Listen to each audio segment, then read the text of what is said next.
သမီးလေးတွေအားလုံးမင်္ဂလာပါနော်ဒီနေ့ဆာမတို့ကမနက်ခင်းစောစောလေးမှာသားတို့သမီးတို့တွေကိုဖျားမှာပန်းကတ်လူခြင်းအကြောင်းလေးကိုပြောမယ်နော်ဖျားမှာပန်းကတ်လူကြမယ်တို့တွေကပန်းလေးတွေကတ်လူတဲ့အတွက်ကြောင့်မလို့တို့တွေကဘလူတွေပြည့်စုံလဲဆိုရင်ပန်းလူရဲ့အကျိုးလေး၃ခုရှိတယ်ပန်းလူလှပဘဝရုပ်ခန္ဓာကိုယ်တွင်နန်းစောကွင်းလို့ခရင်မွေးကြီးပန်းလူကျိုး၃မျိုးရနိုင်ပြီတဲ့ပန်းလေးလှူလိုက်တဲ့အတွက်ကြောင့်မလို့ပန်းလိုလှပဘဝရုပ်ရည်တဲ့ဒါတို့သမီးတို့ရဲ့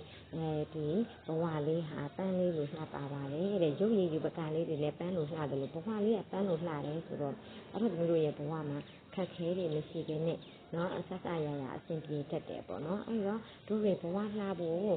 ဒီကိုယ့်ရဲ့ရုပ်ရည်ယူပကလေးတွေလှပဖို့နော်ဆိုရင်ပန်းလေးတွေလှူကြမယ်ပန်းလေးလှူတဲ့အခါမှာမြင့်မြင့်နိုးနိုးနဲ့ယုံယုံကြည်ကြည်နဲ့လှူလိုက်ကြမယ်နော်အဲ့တော့ပန်းလိုလှပဘဝရုပ်ရည်ခန္ဓာကိုယ်တွင်းနန်းဆိုလို့ဆိုတော့တို့ရဲ့ခန္ဓာကိုယ်ထဲမှာဆိုရင်လေအနံ့အသက်တွေကင်းစင်မယ်တချို့ဆိုရင်ကွာတူလာပြီးဆိုတာနဲ့ကိုချွေးနေနေကြပြင်းလို့တူနာမှာမကတ်နိုင်ဘူးအဲ့ဒီလိုအနံ့ကိုနဲ့အရန်ပြင်းတာမျိုးပေါ့နော်အဲ့ဒီလိုမျိုးတွေမဖြစ်ဘူးတဲ့ခန္ဓာကိုယ်တွင်းနန်းစောကင်းလို့ခရင်းမိုးကြည့်ဆိုတော့ခရင်းဆိုရနေအဖိုးဆုံးနေလိုက်တာကွာမင်းပါစကမင်းစကားပြောရင်အရန်နာနာတယ်ဆိုတာမျိုးပေါ့နော်ဒီလိုတွေမဖြစ်ဘဲနဲ့ခရင်းနံလေးလည်းမှုတတ်ပါတယ်အဲ့တော့တန်းလို့တဲ့ခါမှာအဲ့ဒါလေးကိုမျက်လုံးထဲမှာအာရုံပြုပြီးတော့တန်းလို့လှပဘဝရုပ်ရည်တို့ရဲ့ဘဝတို့ရဲ့ရုပ်ရည်လေးတွေကပန်းလေးလိုလှပအောင်ခန္ဓာကိုယ်ထဲကလည်းနန်းစောခြင်းနဲ့ချွေးနဲ့နေ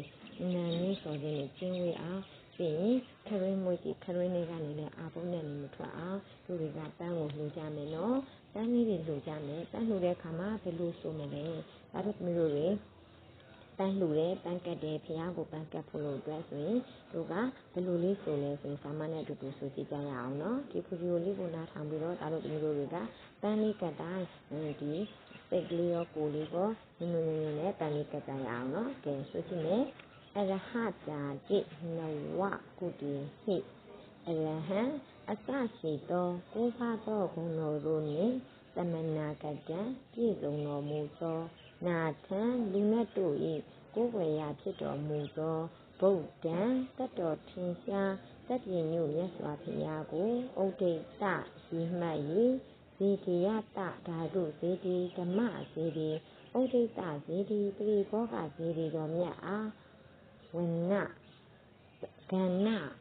တမန်တံအစဉ်အနက်နှင့်ပြည့်စုံသောဣမံပုပ္ပံဤပန်းကိုတက္ကိစံရိုရိုသေးသေးဒီမိလူရန်စက္ကမာဤဖျားပန်းကိုလှူပြီးပြီနော်ပန်းကိုလူရန်စက္ကမာဤရှင်ဖျားမိတပြည့်တော်ဤ